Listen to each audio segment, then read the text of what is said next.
अस्सलामुअलैकुम। हाँ जी, तमाम दोस्तों, बुज़ुर्गों, बच्चों, मेरी बहनों, ये हरम का दूसरा साइड है। ठीक है, ये हरम के दूसरी साइड की जो मैं वीडियो भी बना रहा हूँ, ये दूसरी साइड की वीडियो है। तो ये आप लोगों ने किसी ने देखी होगी, किसी ने नहीं देखी होगी। ये देखिए नज़ारा, ये हरम का दूसरा हिस्सा है।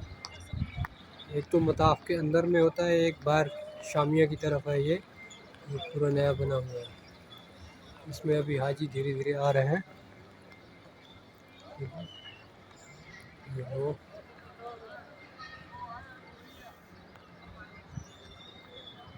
ये हाजी सामने बैठे हुए हैं कुछ।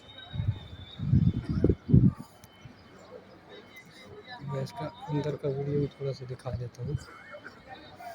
ये जैसे मदीने में गलियाँ बनी हुई हैं ना, उस तरह की यहाँ पे गलियाँ बनी हुई हैं। सेम उसी तरह की लोकेशन सब कुछ बनाई हुई है। ये सामने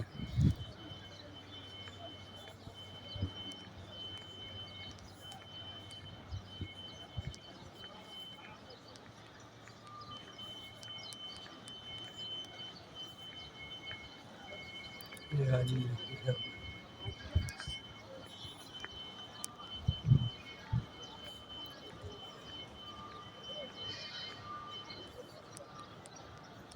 ये वो जगह उधर मदीने की गलियाँ।